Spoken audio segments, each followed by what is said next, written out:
So, as is the course of life, when you have a 12 episode anime that's most likely not going to get a season 2, you're going to have some questions that don't get answers. And is there ones in this series? Absolutely, there was. But I thought it was pretty conclusive and well rounded and did the good job of giving us at least a nod. I know the manga's ongoing, and I wish they would definitely give us a season 2, but the odds of that obviously aren't super high, and it's a real shame, however, but there's not much you can really do about it. And it's just like, one a while ago that I really enjoyed, More Than a Married Couple But Not Lovers. Will that ever get a season 2? Probably not.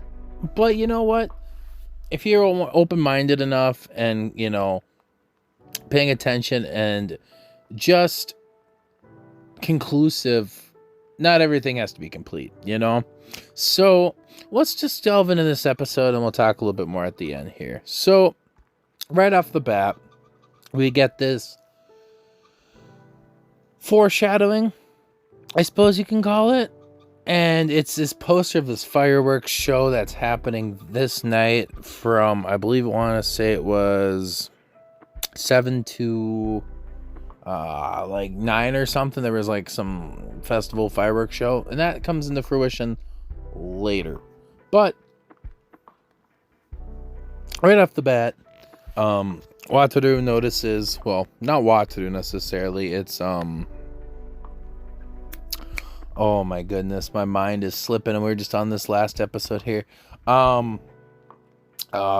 Mina notices that it's going to rain, and she tells Wataru, and of course they both notice, and they, decide that, let's put the carts away from out front, we'll go inside, obviously we don't want the books to get wet. And what do you know, right out of the bat, Aika comes running just out of nowhere, just a casual stroll in the weather when it's cloudy and it looks like it's gonna rain. And obviously invites Aika inside so she doesn't get soaked, obviously.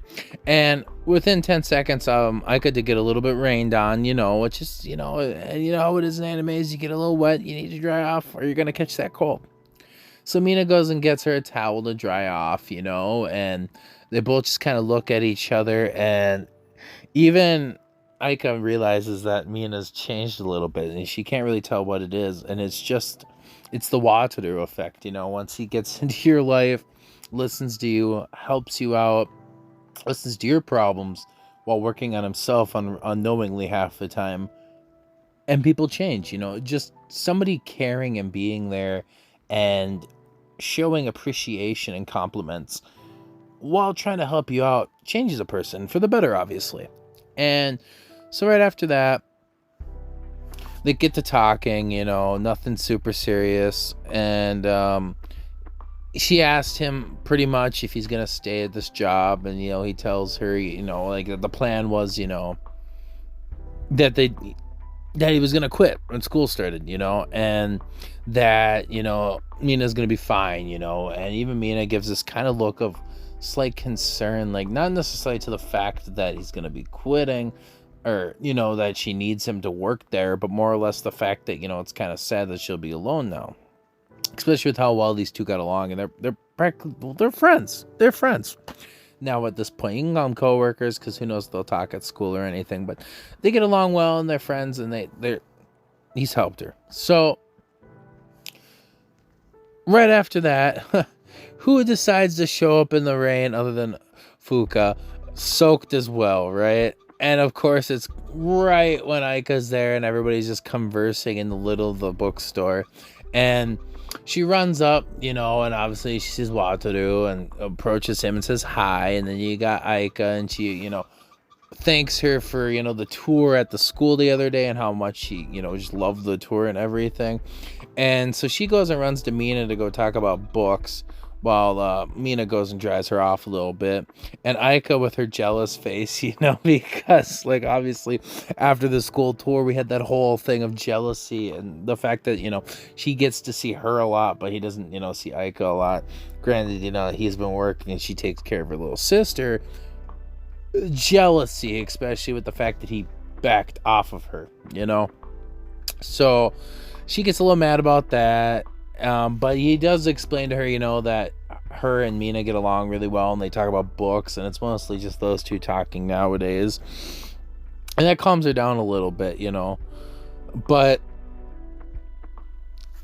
those two are kind of like in the backish room, not necessarily, but out of distance behind the register. And, you know, of course, you know, Aika with her self-depreciating tones here tells, you know, Wataru that, you know, maybe she should go over there, you know, since she's so close to them, kind of looking away with a shy tsundere type of look.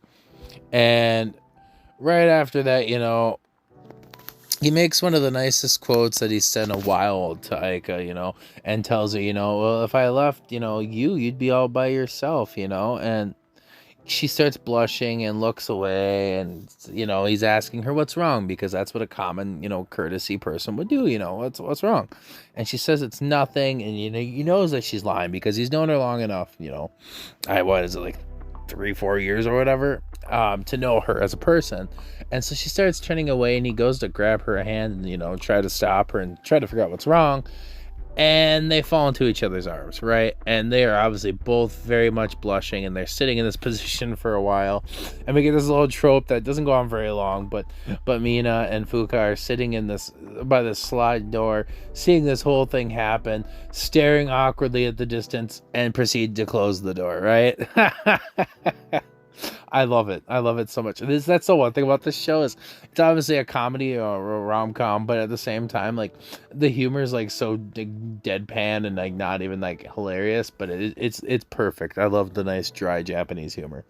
So right after that, yeah, Aika finally gets this like gloomy look, like that nice look, you know, when the bangs cover the eyes, and you know, to hide emotion.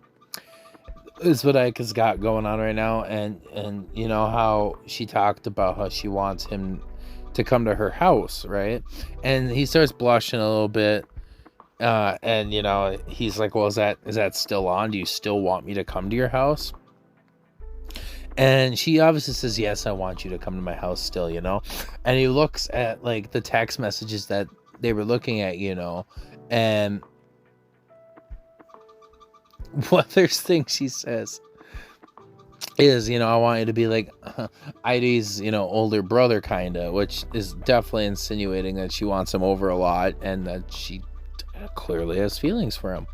And so obviously Wataru's freaking out, right? Like, he's, for the last, you know, however long, he's been spacing himself because he thought that's, you know, not what she didn't want that kind of, you know, feels from him, and he wanted her to have a social life. But now he's getting this like reverse type of, not psychology, but, you know, just things are changing. And she admits, you know, she really does want him to come over to the house, you know. And so right before, you know, they can agree to looking forward to him coming over, we get that nice comical scene again of Mina and Fuka with the door open, right? Like, who knows when that door opened again, because they shut it a minute ago. But they're both blushing, and they got their, you know, mouths wide open, like, clearly this is a date. This is a date. And then they shut the door again. Freaking classic. I love it so much.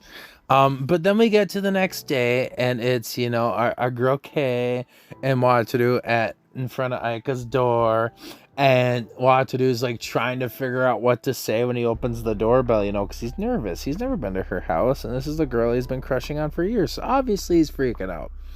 However, you know, Kay is just like, what the hell are you doing, dude? Like, just ring the damn doorbell.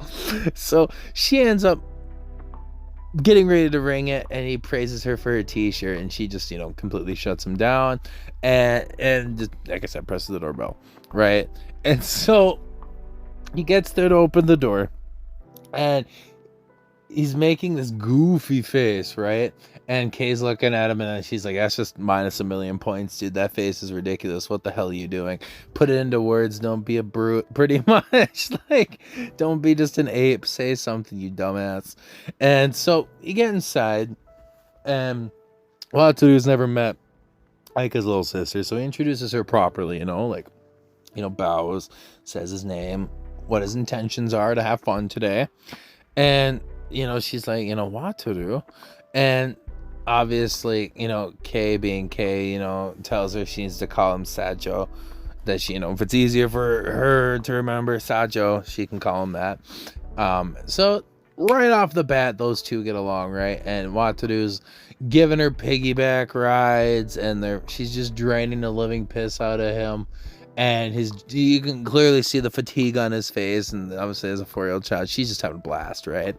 So right after that, Aika picks her up, and he's clearly drained, and she asks him, but he's dead. So they get a little break for a minute, and Kay and Aika are talking across the room, not like super far away or anything, but Wataru's drained, from doing this for who knows how freaking long, and they're just conversing about the fact that her little sister Airi is so obsessed with Wataru. Or not necessarily obsessed, just gain her favor, more or less, the exact words, I believe.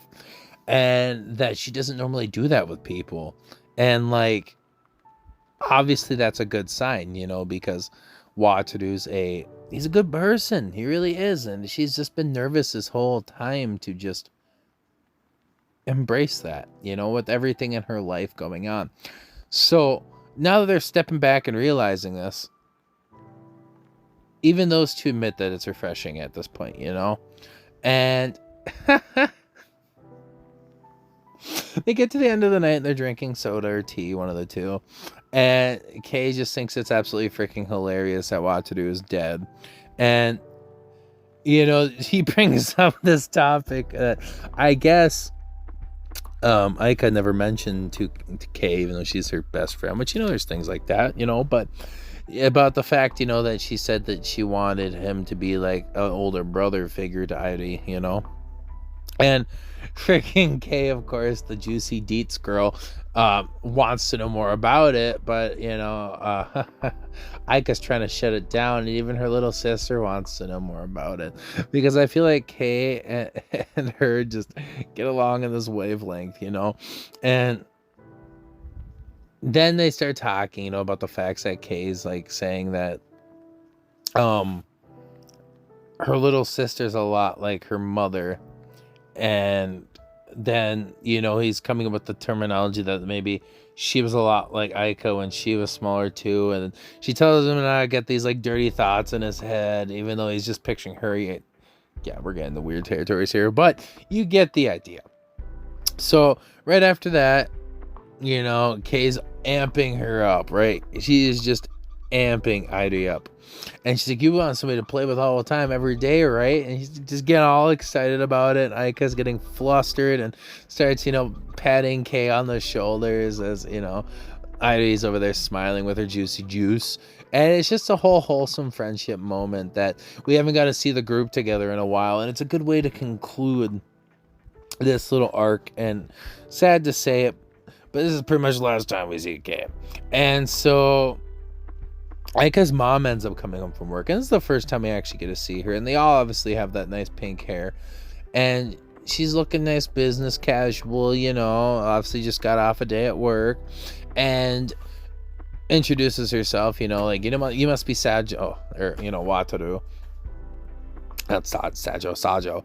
And so she's got this smile on her face, and obviously we can tell Aika's been saying things about Wataru in a positive light and conflictive light, and obviously she sees the things that happen with her daughter in her life, obviously, like the day she came home crying when he told her he's going to give her space, or just teenage girls. I mean, I was never a teenage girl, but talk your problems out, so she tells Wataru, she's telling him all the stories she's heard about him, and he's like, what? He didn't think that'd even be a thing, and he wants to hear about these. And Kay's just getting a fucking hoot out of this, right? So freaking right before, Aika's clearly booting him out, and she doesn't want to hear these. She doesn't want him to hear the stories that she was talking about to her mother. So she said, you can tell him next time you come. And obviously Kay's giving a nice elbow shrug, telling him that, he did it, and apparently there's going to be a next time. The best friend shipment has finally attached, and it's really cool the fact that Kay's like a mediator, she's like best friends with like both of them at the same time, and it's really cool. Glad that they all get to meet as friendships, and even the mom, says, stop by again, please. And the sister obviously is, got a pouty face and she's sad, and mom's smiling. Like, she clearly likes him as a person. So he's got that foot in the door that way. And as they're leaving, because Aika's going to escort them home, mom just gets a bigger smile. And it's absolutely adorable. And I'm a sucker for this kind of crap. Anybody that watches my channel knows this. So Wataru's complimenting, his mother or her mother and her sister, and that, like, everything's going on about this whole thing. And of course, Kay dips, she's like, bye. Like, trying to push these two closer together.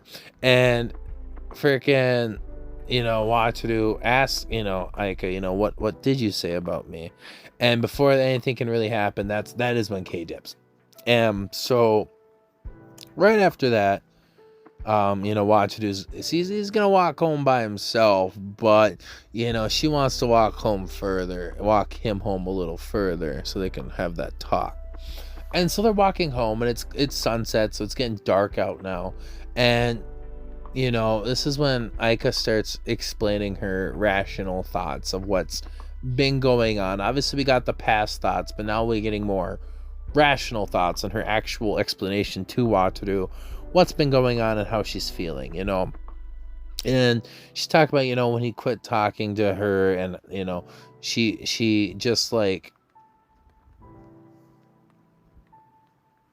pretty much, well, it starts a little further back. We'll start with her middle school, how, how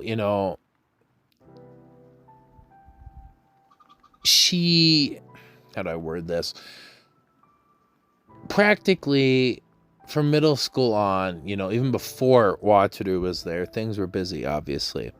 Her times were tough. We don't know where dad is, if he's dead or gone, And obviously, mom's working hard and crunching numbers in the kitchen. And so Aika's trying to be considerate here for taking, an entrance exam to Koetsu High School. The school out there right now, obviously. And she, reinforces the fact that, it's a tuition, it has a tuition exemption program.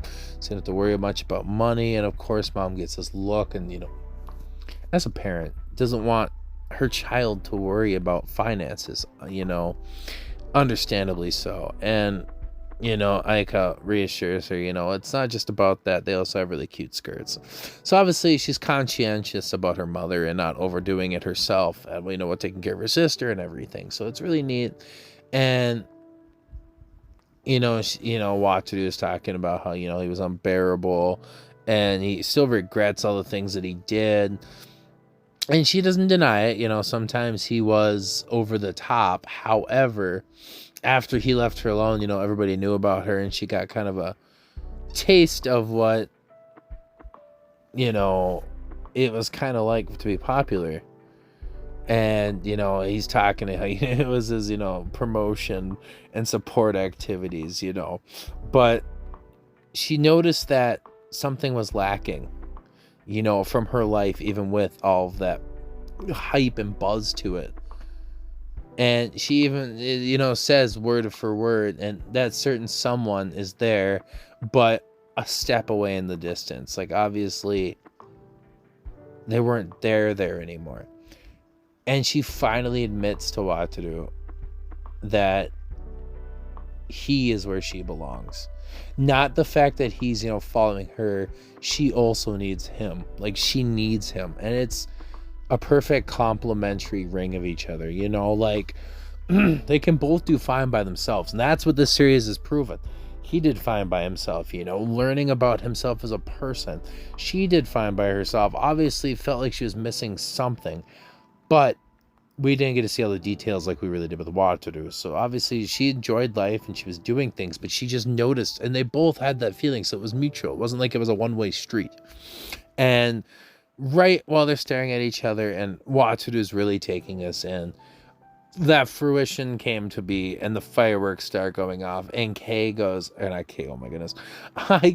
goes and grabs Wataru by the shoulder in a really tight squeeze hug. And We come to find out that Aika does not like fireworks or does well with loud noises, so she's got her head also buried in Wataru's chest, and she's clearly blushing. And these two are finally they're hugging, they're freaking hugging, and she's talking about all this, and he calls her Natsukawa, by her last name, and of course she gets sad because ever since they split, he hasn't called her by her first name. And that was something that came to, relevancy a couple episodes ago when, he kept bothering her and asked about calling her by her first name, and he just kind of quit. But now she's sad about this, and she also asked the fact that, that he has to come and talk to her like before, like she needs confirmation that he's gonna be there, and she starts tearing up a little bit. Of course, he calls her by her first name and gives her nice confirmation. And while he's doing that, we get this nice glare shot of the classic night view with the firework explosion and the glare with the white highlights on Aika's eyes, and it looks absolutely gorgeous. And we're walking home, and at this point in the night, Wataru even admits, that he's gonna escort Aika home instead of, vice versa. And they're walking through, and we get this nice hand shot, and we see Wataru being really hesitant about just reaching out for her hand. Kind of understandably so. This is a lot for him to take in, right at once. But I think Aika kind of picks up on that a little bit, or she sees it and gets these tears in her eyes because, she's also probably kind of afraid too. But goes to reach out and grabs his pinky, and it is so freaking adorable, right? And right after that, Wataru just grabs her hand and they walk away, So, calls her by her first name, gets home himself, school the next morning, and what's the first thing that happens? His sisters, up his butt about the fact that, he's doing good at school, and that he should keep up with that work and the council and all that, or the discipline community. Oh my gosh, losing it, folks. So right after that, she also just grabs his shoulder really tight, and he comments on the fact that she's way too scary, and yeah, we all knew that.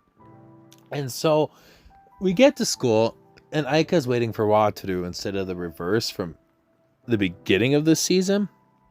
And, she comes up to him pretty much right away. And the only part that bothered me is, like, he calls her by her last name again. But that's just a minor nitpick detail, after she calls him, by his first name too. But, whatever. That's just me. I picked that up. And she comes up and fixes his tie. And, of course, he's blushing, because it's not stated, but they're practically dating. Let's be real here. And she fixes his tie, and then she's gonna fix his hair, and of course that's too embarrassing for Mr. Tough Guy. And so he fixes it himself, and they walk into school, right? And Rebecca said beat for beat from that first episode. He asked her if she got a haircut, and she says no. And that's the end. We get the after credits scene of Wataru just kind of reflecting, doing a like prologue almost type of thing. And he goes over the fact that even if he had a wish in a dream, that reality is meaningless, and the fact that if he didn't disassociate from the path that he was going down, that it might have never changed back to or not necessarily back to, but just to what he wanted it to be, like this perfect world. But he had to step back in the black and gray. You know what I'm saying? And that it helped him get closer to what he wanted to, backing off and helping others and working on himself and officially accomplishing, his dream. And now his dreams are reality, and now he can look ahead. And the last quote that I really, really liked from this was more or less the fact that, more likely, I think my days will continue to go on like this forever. And that's it. Honestly, this is a tough one for me to rate. This episode was perfect to me for the genre and everything. And I know I've gone really long on this episode. Like, I love finales. I really do. And they're just absolutely to die for. And I gave this one an 8.5 out of 10, which is pretty, like I say it a lot in my videos, but if I can at least watch it, it's a 5. 6 is, whatever. 7's average. 8's a little above. 9's practically perfect, but there's some flaws. 1 or 2, and 10's like holy grail status. I only have like 12, like out of the hundreds I've watched now. And 8.5 is a pretty solid score. Like I said in the beginning, we have a full circle. We got that point A to point B, the references and quotes, and just the patterns we got were really cool. Sadly, like I said, we didn't get to see the conclusive if he's staying at, his job, or, some minor characters here and there. But overall, it was pretty damn solid. We got a developed MC. We've got a slight developed girlfriend, main characters. Sure, between those two, that was about all the real biggest development we got. Obviously, we got the side characters that had developments and realisms and everything. But you know what? Overall, this was a really great series. And if you have a friend that, dropped it in the first few episodes, hey, give them a nudge. Tell them to go watch it. It's absolutely great. And you know what? If you didn't enjoy it as much as I did, that's fine. We all are free to our opinions. I just think it was a little bit above and beyond for a romance comedy. If you enjoy this video, please leave a like. It really helps out the channel. And if you're feeling generous, hit that subscribe button. It means a lot to me, like a lot. We've been doing real good lately, and I love this community. You guys are awesome. And if you have any comments about this episode, leave them down below. This is the last week, and after Sunday of the summer 2023 anime core. I don't know what I'm going to do exactly for the end of the week this week or midweek next week, but I got something cooking.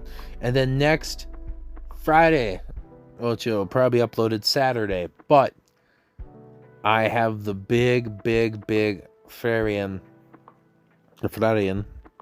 review coming up for that 2-hour episode. It's going to be a big one, and I'm getting my notepad out, and we're really going to dissect the crap out of that thing. So, with that being said out of the way, I thank you all for watching, and if you've made it this far, hell yeah. This has been Squids, and I'll see y'all in the next video. Peace.